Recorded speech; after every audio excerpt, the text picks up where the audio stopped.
কল্যাণী ইউনিভার্সিটির অন্তর্গত কলেজগুলিতে যে সমস্ত ছাত্রছাত্রী সেকেন্ড সেমিস্টারে জিওগ্রাফি মাইনর নিয়ে পড়াশোনা করছো, তোমাদের জন্য এই আলোচনাটি। তোমাদের সেকেন্ড সেমিস্টারে মাইনরে জিওগ্রাফি সিলেবাসে রয়েছে ফিজিক্যাল জিওগ্রাফি, যেখানে তোমাদের জিওমরফোলজি, জিওটেকটনিক, ক্লাইমেটোলজি থেকে কিছুটা এবং সয়েল জিওগ্রাফি থেকে কিছুটা পার্ট রয়েছে।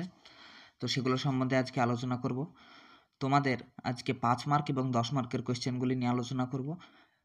তো তোমাদের 2 নম্বর দাগে 5 মার্কের 4টি কোয়েশ্চেন থাকবে, যেখান থেকে তোমাদের 2টি কোয়েশ্চেন লিখতে হবে। বা 3 নম্বর দাগে তোমাদের 10 মার্কের 4টি কোয়েশ্চেন থাকবে, যেখান থেকে তোমাদের 2টি 10 মার্কের কোয়েশ্চেন লিখতে হবে।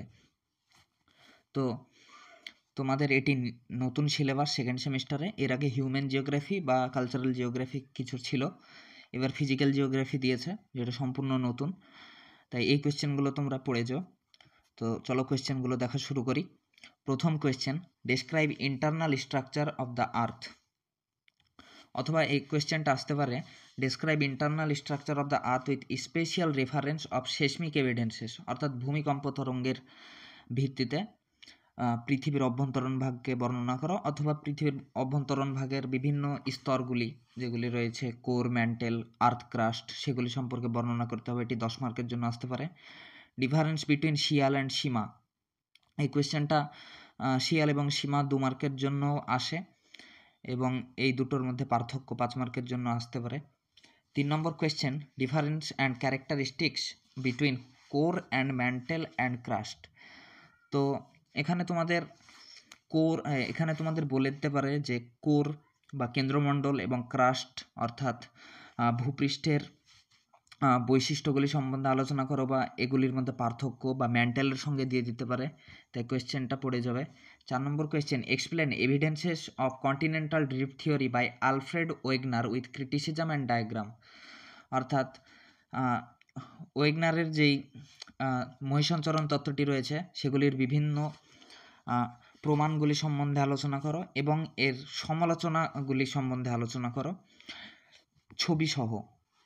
5 number, describe the tectonic events and landforms created in divergent and convergent plate boundary. অর্থাৎ প্লেট টেকটনিকের যেই প্লেট বাউন্ডারিগুলো রয়েছে, ডাইভারজেন্ট এবং কনভারজেন্ট, সেখানে যেই টেকটনিক ইভেন্টগুলো হয় এবং ল্যান্ডফর্মগুলো তৈরি হয়, সেগুলি সম্বন্ধে আলোচনা করতে হবে। এটি 10 মার্কের জন্য পড়ে যাবে। বা এই কোয়েশ্চেনটা এইভাবে আসতে পারে, ডাইভারজেন্টটা আলাদা করে আসতে পারে, কনভারজেন্টটা আলাদা করে আসতে পারে। 6 number question, difference between continental drift theory and plate tectonic theory. Plate tectonic theory এবং মহিষঞ্চরণ তত্ত্বের মধ্যে পার্থক্য। 7 number question, explain the formation of folded mountain due to plate tectonic. অর্থাৎ ভঙ্গিল পর্বত তৈরির ক্ষেত্রে প্লেট টেকটনিকের ভূমিকা আলোচনা করো, বা প্লেট টেকটনিকের মাধ্যমে কীভাবে ভঙ্গিল পর্বত ফরমেশন হয় বা গঠন হয়, সেটি আলোচনা করো। 8 নম্বরটা, difference between divergent and convergent plate boundary, অর্থাৎ পার্থক্য এই দুটির মধ্যে। 9 নম্বরটা হচ্ছে difference between chemical and mechanical Wuthering, অর্থাৎ রাসায়নিক এবং ভৌত আবহবিকারের মধ্যে পার্থক্য। টাইপস অফ কেমিক্যাল ওয়েদারিং যেগুলো আছে, অক্সিডেশন, হাইড্রোশন, কার্বনেশন, এগুলি সম্বন্ধে আলোচনা করো। Types of mechanical Wuthering and created landform. Mechanical Wuthering যে টাইপসগুলো আছে, যেমন গ্র্যানুলার ডিসইন্টিগ্রেশন, এক্সফোলিয়েশন, এগুলো 2 মার্কের জন্য পড়তে পারে। কেমিক্যাল এবং মেকানিক্যাল ওয়েদারিংয়ের প্রত্যেকটা টাইপসগুলি 2 মার্কের জন্য তোমরা পড়ে যাবে, এবং 5 মার্কের জন্য যেমন দিয়ে দিতে পারে যেমন এক্সফোলিয়েশন ওয়েদারিং যেটা আছে, স্বল্পমোচন, সেটা 5 মার্কের জন্য আসতে পারে, বা গ্র্যানুলার ডিসটিংগ্রেশনটাও 5 মার্কের জন্য আসতে পারে, অথবা কেমিক্যাল ওয়েদারিংয়ের যে টাইপসগুলো আছে, সেগুলো 5 নম্বরের জন্য চলে আসতে পারে। 12 নম্বরের কোয়েশ্চেন, ডিফারেন্স বিটুইন হাইড্রেশন এবং হাইড্রোলাইসিস, অর্থাৎ হাইড্রেশন এবং হাইড্রোলাইসিসের মধ্যে পার্থক্য। 13 number question, discuss erosional and depositional landform created by aeolian process, অর্থাৎ বায়ুর ক্ষয়কার্যের এবং সঞ্চয় কার্যের ফলে সৃষ্ট ভূমিরূপগুলি আলোচনা করো।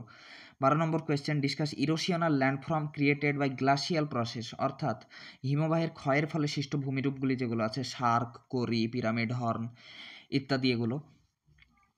Discuss erosional landform created by marine process, অর্থাৎ সমুদ্রের ক্ষয়ের ফলে সৃষ্ট ভূমিরূপগুলো যেগুলো আছে, যেমন ব্লোহোল, জিও, তারপরে সেগুলো আলোচনা করতে বলা হয়েছে এখানে। 15 number question, explain with suitable diagram the global hydrological system. অর্থাৎ গ্লোবাল হাইড্রোলজিক্যাল সিস্টেমটা তোমাদের আলোচনা করতে হবে বিস্তৃতভাবে। ও 13 নম্বর কোয়েশ্চেনটা হয়েছে ইরোশনাল আর depositional landform created by fluvial erosion, অর্থাৎ নদীর ক্ষয়ের ফলে এবং সঞ্চয়ের ফলে সৃষ্ট ভূমিরূপগুলি আলোচনা করো। যেমন অনেকগুলো ভূমিরূপ আছে, পটহোল, প্লাঞ্জ পুল, তারপর নদী উপত্যকা ইত্যাদি। 16 number question write a short note of layering of atmosphere. অ্যাটমসফিয়ারের যে লেয়ারগুলো আছে সেগুলো সম্বন্ধে আলোচনা করতে বলা হয়েছে। প্রত্যেকটা লেয়ার 2 মার্কের জন্য আসার জন্য গুরুত্বপূর্ণ, যেমন ট্রপোস্ফিয়ার, স্ট্র্যাটোস্ফিয়ার এগুলা। ওজন স্তরটাও তোমরা দেখে যাবে 2 মার্কের জন্য। 17 number question discuss composition of atmosphere. 18 number question bring the concept of the heat budget of the atmosphere. 19 number question explain the major factor influencing insolation, অর্থাৎ ইনসোলেশনের নিয়ন্ত্রকগুলি সম্বন্ধে আলোচনা করো। 20 number question make a detail account of horizontal distribution of temperature of earth atmosphere. Earth অ্যাটমসফিয়ারে টেম্পারেচারের horizontal distribution তোমাদের আলোচনা করতে হবে। এটা 5 মার্ক 5 মার্ক বা 10 মার্ক দুটোভাবে আসতে পারে। একইভাবে অ্যাটমসফিয়ারে ভার্টিক্যাল ডিস্ট্রিবিউশন অফ টেম্পারেচার, এটাও 5 মার্ক বা 10 মার্কের জন্য আসতে পারে। তারপরে ইকোলজি এবং ইকোসিস্টেমের মধ্যে পার্থক্য এবং দুটোর কনসেপ্টটাও পড়ে যাবে, 5 মার্কের নোট দিয়ে দিতেই পারে, একটা short note. 23 number question discuss the factor of soil forming, অর্থাৎ মৃত্তিকা গঠনের বিভিন্ন নিয়ন্ত্রকগুলি সম্বন্ধে আলোচনা করো। Right a short note of soil profile. Soil profile এর উপর একটা শর্ট নোট বা ছোট্ট একটি টিকা লেখা দিতে পারে। 25 number question write a short notes of types of zonal soil, অর্থাৎ জোনাল সয়েলের যে টাইপগুলো আছে, পটজল, চার্নোজম, ল্যাটেরাইট, এগুলো পটজল, চার্নোজম, ল্যাটেরাইট এগুলো 5 নম্বরের জন্য আসতে পারে, বা জোনাল সয়েল টাইপস বলে 5 নম্বরের জন্য সবগুলো দিয়ে দিতে পারে। 26 নম্বরের question write a short note of azonal and intrazonal soil. এগুলোর যে বিভিন্ন টাইপসগুলো আছে সেগুলো সম্বন্ধে তোমাদের আলোচনা করতে হবে সংজ্ঞাভিত্তিকভাবে। 27 নম্বর হচ্ছে পেডোকাল এবং পেডালফার মৃত্তিকার মধ্যে পার্থক্য। পেডোকাল আর পেডালফার মৃত্তিকার ভাগগুলোই হচ্ছে জোনাল, ইন্টারজোনাল, অ্যাজোনাল এগুলো। 28 number question distinguish between zonal and azonal and interzonal soil, অর্থাৎ জোনাল বা এর মধ্যে দুটি দিয়ে দিতে পারে, যে জোনাল এবং অ্যাজোনালের মধ্যে পার্থক্য নির্দেশ করো, বা জোনাল বা ইন্টারজোনালের মধ্যে পার্থক্য নির্দেশ করো, এইভাবে। তো 28টি কোয়েশ্চেন তোমাদের পড়ে যেতে হবে, 5 মার্ক এবং 10 মার্কের। প্রত্যেকটা কোয়েশ্চেন খুব গুরুত্বপূর্ণ, তোমরা এগুলো পড়ে যাও। আশা করছি এখান থেকেই তোমরা কমন পেয়ে যাবে। তো এই পর্যন্তই আজকের মতন ভিডিও।